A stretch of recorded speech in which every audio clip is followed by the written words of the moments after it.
members of the court, there is an urgent need for provisional measures to protect Palestinians in Gaza from the irreparable prejudice caused by Israel's violations of the Genocide Convention.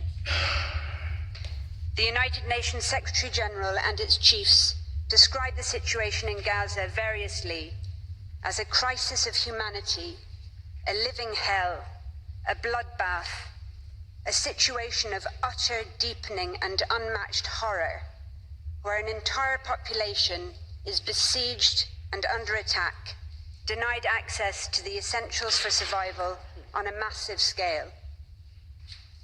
As the United Nations Under-Secretary General for Humanitarian Affairs stated last Friday, and I quote, "Gaza has become a place of death and despair. Families are sleeping in the open as temperatures plummet. Areas where civilians were told to relocate for their safety have come under relentless attack, bombardment. Medical facilities are under relentless attack. The few hospitals that are partially functional are overwhelmed with trauma cases, critically short of all supplies, and inundated by desperate people seeking safety. A public health disaster is unfolding. Infectious diseases are spreading in overcrowded shelters as sewers spill over. Some 180 women are giving birth daily amidst this chaos. People are facing the highest levels of food insecurity ever recorded. Famine is around the corner. For children in particular, the last 12 weeks have been traumatic. No food, no water, no school, nothing but the terrifying sounds of war, day in and day out. Gaza has simply become uninhabitable.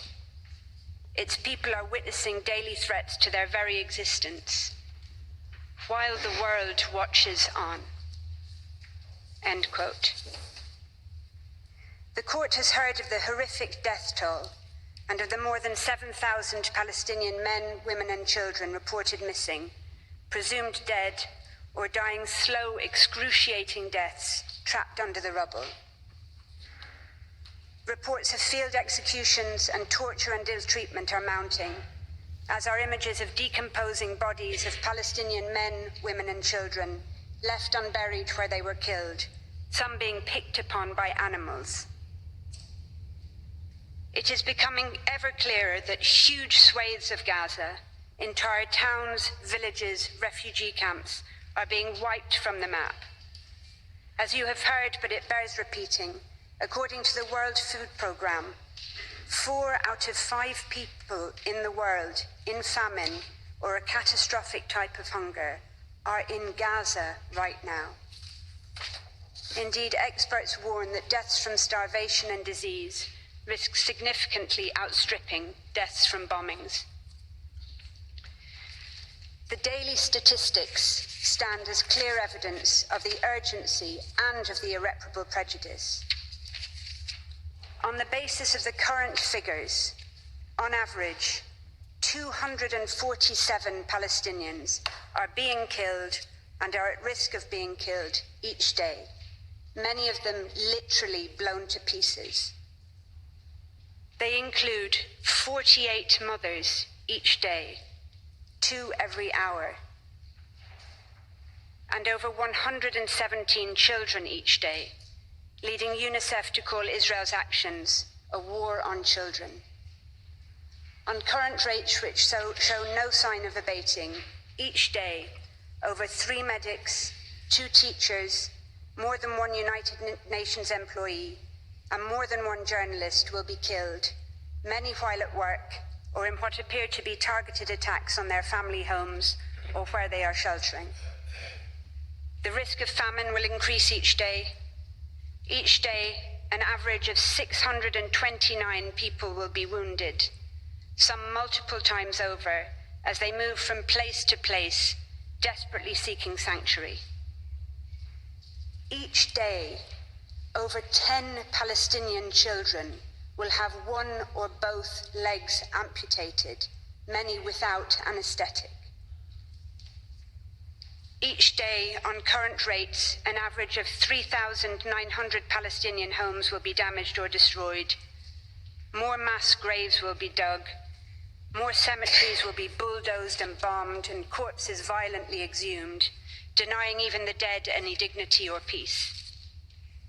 Each day, ambulances, hospitals, and medics will continue to be attacked and killed.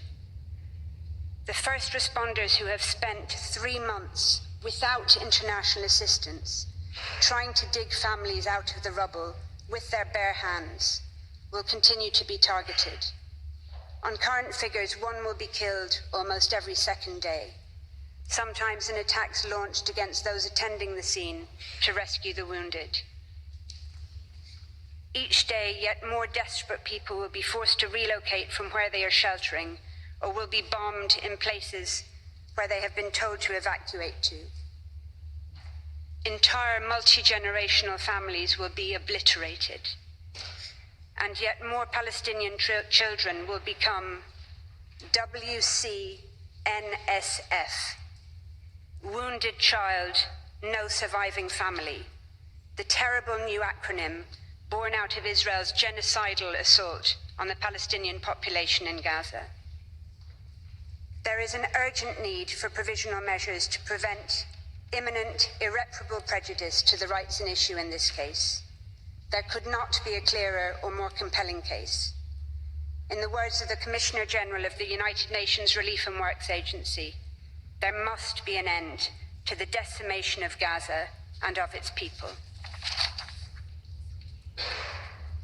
Turning to the court's case law, as the court has recently reaffirmed,